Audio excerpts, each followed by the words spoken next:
नमस्कार। पिछले कुछ दिनों से आदि पुरुष इस नाम की फिल्म की बहुत बड़ी चर्चा मीडिया और सोशल मीडिया में शुरू है। प्रभु रामचंद्र जी के ऊपर यह फिल्म चित्रित की गई है। वैसे तो बहुत सारे लोगों ने उसकी आलोचनाएं की है, लेकिन मैं उनके ड्रेस सेंस पे नहीं बोलूँगा, मैं उनके संवाद के ऊपर टिप्पणी नहीं करूँगा, न मैं उनके हेयर स्टाइल पे बोलूँगा, न उनके टैटू पे बोलूँगा, न उनके लिफ्ट यूज़ करने के बारे में बोलूँगा, न बारूद के इस्तेमाल पे बोलूँगा, न एनिमेशन पे बोलूँगा, न वीडियो गेम स्टाइल उनके युद्ध के बारे में बोलूँगा। मैं आपसे आध्यात्मिक दृष्टि से उसमें क्या कुछ गलतियाँ हुई हैं और क्या कुछ उन्होंने सही करना चाहिए था, इसके बारे में बोलना चाहता हूँ। वैसे तो हम फिल्म नहीं देखते हैं, लेकिन हमारे आराध्य प्रभु रामचंद्र जी के ऊपर यह फिल्म आई है, इसलिए हमने यह फिल्म देखी है। वैसे जो मैं बात कर रहा हूँ, एक सनातन वैदिक हिंदू धर्म के नाते ये बात कर रहा हूँ। उसके अलावा वारकरी संप्रदाय का एक पाईक होने के नाते, एक सेवक होने के नाते और शांति ब्रह्म श्री संत एकनाथ महाराज का वंशज होने के नाते यह मैं बात करने जा रहा हूँ। संवाद लेखक का ऐसा कहना है कि उन्होंने पूरी रामायण के ऊपर फिल्म नहीं बनाई है। उनका कहना है कि युद्धकांड के ऊपर ही यह फिल्म चित्रित की गई है। मैं आपसे पूछना चाहता हूं कि उसके बारे में जो आपने बात की है, यह अभ्यासपूर्ण की है क्या?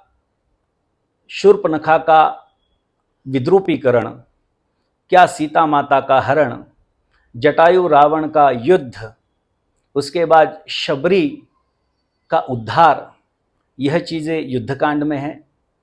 यह युद्धकांड में नहीं है, यह आरण्य कांड में है। मैं यह पूछना चाहता हूं कि क्या हनुमान जी और प्रभु रामचंद्र जी की भेंट, सुग्रीव की मित्रता, वाली का वध, सुग्रीव का राज्यारोहण और हनुमान का लंका प्रवेश, यह बातें युद्धकांड में है? नहीं, यह सब बातें जो है यह किष्किंधा कांड में है। मैं आपसे पूछना चाहता हूं कि क्या सीता माता की हनुमान जी से भेंट, क्या वन का उनके द्वारा विध्वंस, उनके द्वारा लंका का दहन, उसके बाद प्रभु रामचंद्र जी ने जो सेतु बंधन किया, वह सेतु बंधन, समुद्र की शरणता और हनुमान जी द्वारा लंका का पूरी तरह से विध्वंस, यह बातें युद्धकांड में है? नहीं, यह जो बातें हैं वह अरण्य कांड में आती है, सुंदर कांड में आती है। और मैं यही बात बताना चाहता हूं कि यह युद्ध कांड का सिर्फ वर्णन नहीं है, अपितु पूरी रामायण के बारे में आपने दिखाया है। क्योंकि एक श्लोकी रामायण में ऐसा कहा गया है, आदौ राम तपोवनादिगमनम हत्वा मृगम कांचनम वैदेही हरणम जटायुमरणम सुग्रीव संभाषणम वाली निर्दलनम समुद्र तरणम लंकापुरी दाहनम पश्चात रावण कुंभकर्ण हननम एतद्धि रामायणम। यानी रामायण में जो भी सारी महत्वपूर्ण चीजें हैं वो आपने दिखाने का प्रयत्न किया है, लेकिन वह असफल हुआ है। निश्चित तौर पे आपका अभिनंदन है कि आपने कुछ अलग विषय पर फिल्म नहीं बनाते, प्रभु रामचंद्र जी के ऊपर फिल्म बनाई है। मैंने ऐसा सुना है कि महाराष्ट्र किसी धर्म के संबंध में कुछ लोगों का आपको मार्गदर्शन प्राप्त हुआ है। क्या उन्होंने एकनाथ महाराज जी की भावार्थ रामायण नहीं पढ़ी थी? क्या उन्होंने एकनाथ महाराज जी कृत जो भावार्थ रामायण है, जो महाराष्ट्र की नहीं अपितु अखिल विश्व की सबसे बड़ी रामायण है, 44,000 ओवियों की रामायण है, उसके बारे में नहीं पढ़ा था? रामानंद सागर जी ने जब रामायण बनाई थी तब उसमें एकनाथ महाराज जी की भावार्थ रामायण के बारे में भी बताया गया था। उसमें तुलसीदास जी की तुलसी रामायण के बारे में ही भी कहा गया है, और उसके बावजूद वाल्मीकि रामायण मुख्य आधार के तौर पर उन्होंने इस्तेमाल किया था। आप यह बता रहे हैं कि हम सिर्फ युद्धकांड के बारे में, एक प्रसंग के बारे में हमने यह चित्रीकरण किया है, लेकिन आपने वैसे तो पूरी रामायण ही दिखा डाली है, लेकिन उसमें भी कुछ महत्वपूर्ण जो प्रसंग है वह आपने दरकिनार कर दिए। अहिल्या का उद्धार आपने नहीं दिखाया, हनुमान जी की और भरत जी की भेंट आपने नहीं दिखाई, आपने हनुमान जी के द्वारा जो द्रोणागिरी पर्वत उठा के लाया है, उसके दौरान जो मुठभेड़ हुई उसके बारे में आपने नहीं बताया है। आपने केवट के बारे में नहीं बताया है। क्या केवट महत्वपूर्ण नहीं था? प्रभु रामचंद्र जी अरण्य में जब विहार कर रहे थे तब बहुत सारे ऋषि मुनियों का उनसे उन्होंने बातचीत की थी, उनका संवाद हुआ है। क्या यह सब चीज़ें महत्वपूर्ण नहीं हैं? आपकी आलोचना जिस बात पे हो रही है, आप बोल रहे हैं कि हमने आने वाली पीढ़ी के लिए यह रामायण बताई है, की है। तो क्या आप ऐसी रामायण बताना चाहते हैं जो तथ्यों के आधार पे नहीं है? अगर आप देखेंगे तो बहुत बड़ी युवा पीढ़ी जो है वही सबसे ज़्यादा आलोचना आपके रामायण की कर रही है, आदि पुरुष की कर रही है।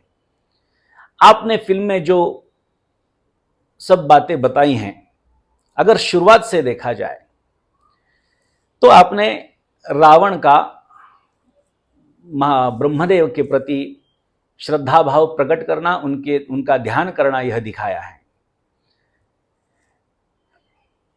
आप अगर देखेंगे, सोचेंगे तो रावण के 10 मुंह आपने दिखाए हैं। ठीक है, आपने 5 ऊपर 5 नीचे दिखाए हैं, आपके हिसाब से आपने दिखाया है। लेकिन मेरा सवाल है, क्या ब्रह्मदेव एक ही मुख के हैं? क्या उनके 4 मुख नहीं हैं? उनके 4 मुख थे। अगर आप रावण के 10 सिर दिखा सकते हैं तो ब्रह्मदेव जी के 4 मुख आपने क्यों नहीं दिखाए? आपने दिखाया है कि रावण ने कुछ भी नहीं मांगा, लेकिन ब्रह्मदेव ने उन्हें वरदान दिया कि न तुम्हारी आकाश में मृत्यु होगी, न धरती पे, न दिन में होगी, न रात में, न मनुष्य से होगी, न भगवान से, या और कुछ ऐसा कुछ जो आपने बताया है। क्या यह वरदान ब्रह्मा जी ने रावण को दिया था? क्या आपको यह पता नहीं है कि यह वरदान हिरण्यकश्यपु को दिया था ब्रह्मदेव ने? अगर वही वरदान ब्रह्मदेव ने रावण को दिया है जो हिरण्यकश्यपु को दिया था, तो उसका वर्णन किस ग्रंथ में है, आप यह बताइए। मुझे पता है आपको उसका उत्तर नहीं आप उसका उत्तर नहीं दे सकते हैं। आपने रावण को चमगादड़ों का राजा बना दिया। वो चमगादड़ के ऊपर आके बैठते हैं, उसके ऊपर बैठ के यहाँ से वहाँ, वहाँ से यहाँ चले जाते हैं। पुष्पक विमान में रावण द्वारा सीता माता का ले जाना हुआ था, लेकिन आपने चमगादड़ के ऊपर दिखाया है। क्या रावण विश्रवा ऋषि का पुत्र नहीं है? वह ऋषिपुत्र है, वह ब्राह्मण है, वह दशग्रंथी ब्राह्मण है जो भगवान शिव की तांडव जैसी स्तुति लिख सकता है, ऐसा विद्वान ब्राह्मण है। क्या उस विद्वान ब्राह्मण की दिनचर्या ऐसी हो सकती है जैसी आपने दिखाई है? क्या उस ब्राह्मण की, क्या रावण तो निषेध के पात्र ही है, क्योंकि उनके मन में हमारी सीता माँ के बारे में कुछ गलत विचार आए हैं।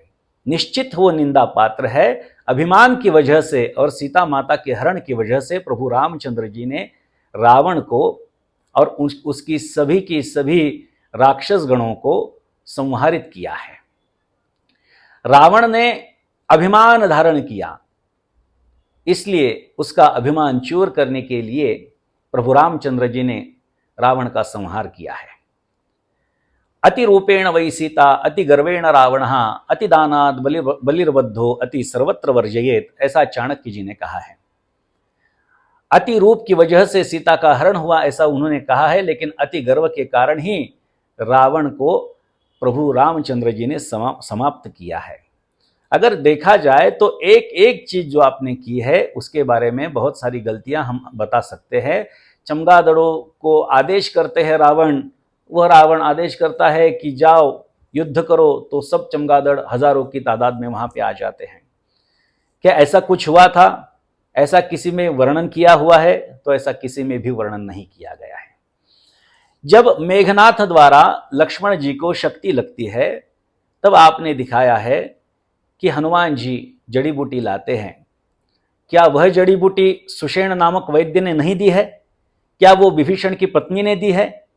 निश्चित तौर पे वो विभीषण की पत्नी ने नहीं, अपितु सुषेण नामक वैद्यराज ने ही दी है, लेकिन आपने वैसा नहीं दिखाया।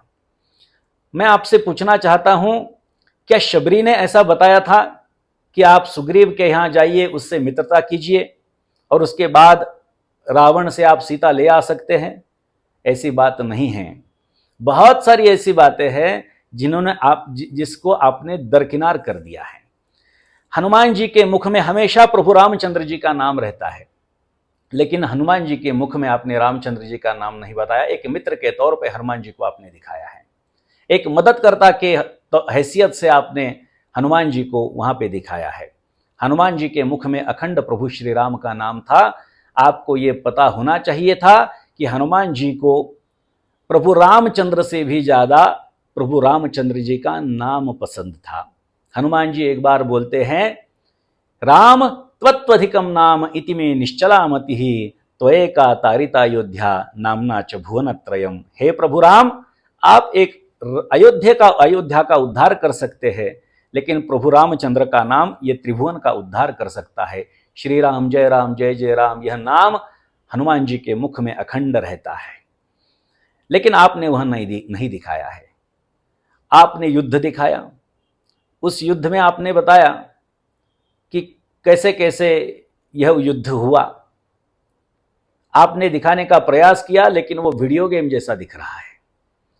राम रावण का युद्ध कैसा था, इसलिए इसके लिए उदाहरण राम रावण जैसा ही युद्ध था ऐसा दे सकते हैं। कौरव पांडवों का जब युद्ध समाप्त हुआ, तो युद्ध समाप्त होने के बाद पांडव हनुमान जी से कहने लगे, आज तक हमारे जैसा युद्ध कहीं पर भी नहीं हुआ।